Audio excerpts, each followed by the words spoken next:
The galactic archives stretched across 3 star systems, a monument to 10,000 years of accumulated knowledge. Within its crystalline halls, the greatest minds of 100 species had gathered for what was being called the final attempt. At the center of the grand chamber, projected in holographic splendor, floated the riddle of Zarkan, the oldest unsolved mystery in known space. Tristina pressed her face against the observation window, her breath fogging the glass. At 8 years old, she wasn't supposed to be here at all. Her father, Dr. Marcus Webb, had been invited as Earth's representative, humanity's first invitation to a galactic intellectual event. When his childcare arrangements fell through at the last minute, he'd had no choice but to bring his daughter along.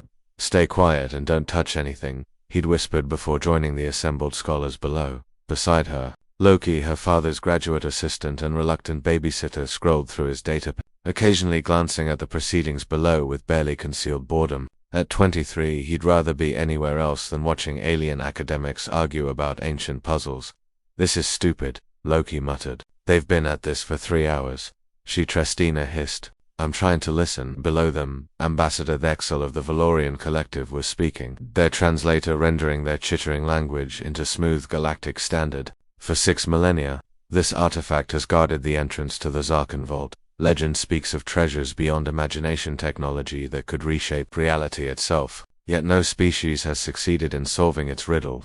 The hologram rotated slowly. It showed an ancient door, carved from a single piece of unknown material, covered in intricate symbols that seemed to shift and change depending on the angle of observation. But it was the inscription at the top that had baffled civilizations for millennia. But the projection displayed the text in 100 languages simultaneously. "What force cannot be seen, measured, or contained, yet topples empires and binds strangers as kin? What weapon needs no sharpening, yet cuts deeper than any blade? What begins with the end of all things?" The Krell philosophers proposed it represented entropy, announced High Scholar Zix, their multiple eye stalks converging on the projection. "The inevitable heat death that awaits all universes." "Ridiculous," snapped Commander Voss, a crystalline being whose body refracted light into rainbow patterns. "Clearly it speaks of gravitational force, invisible yet omnipresent, capable of crushing civilizations." Tristina frowned, mouthing the words to herself. Something about it tickled the back of her mind, but she couldn't quite place it. Dr. Webb raised his hand tentatively. Could it be referring to an idea? Abstract concepts like justice or love. They can't be measured but have historically toppled empires, and we've explored 17,000 abstract concepts, interrupted Thexel with barely concealed impatience, including every variation of human philosophy. None have opened the door. "Maybe that's because you're all overthinking it," Loki said under his breath, not looking up from his datapad.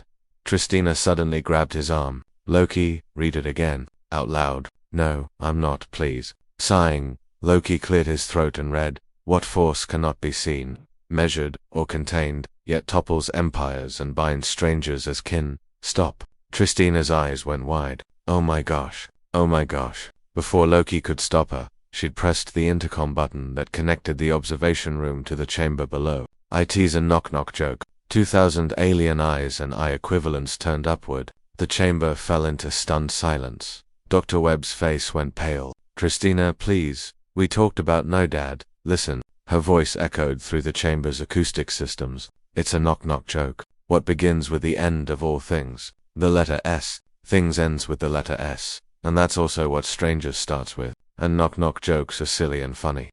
But they can make people who don't know each other laugh together. That's binding strangers as kin. And laughter can't be measured or seen.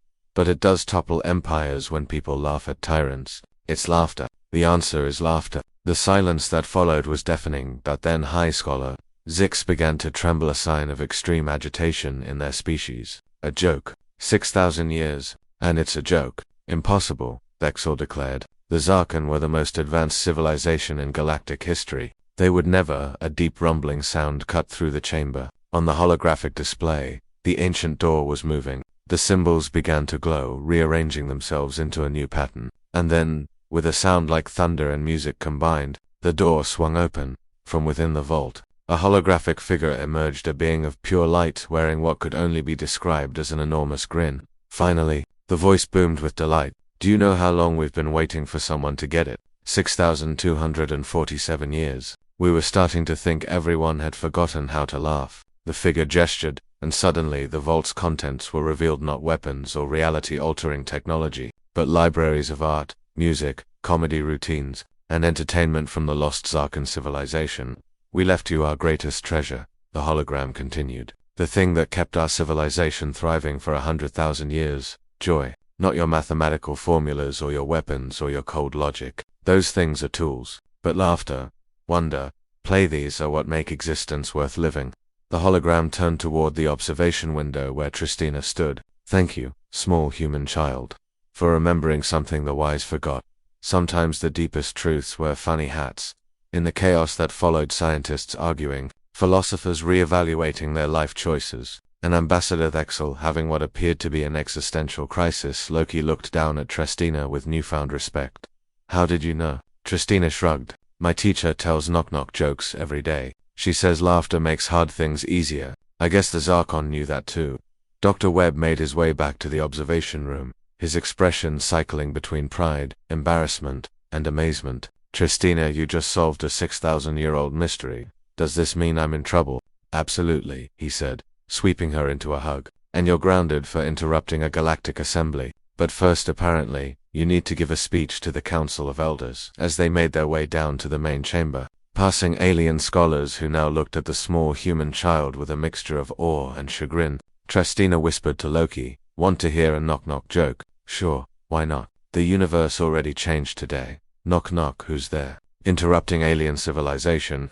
Interrupting alien civil. We've been overthinking everything for 6 millennia." Loki burst out laughing despite himself, and across the chamber, one by one, alien beings began to join in, tentatively at first, then with increasing confidence. The sound of laughter, in 100 different forms, filled the ancient archive. Humanity had arrived on the galactic stage, not with superior weapons or transcendent wisdom, but with something far more valuable, a simple reminder that sometimes, the universe just wants you to laugh.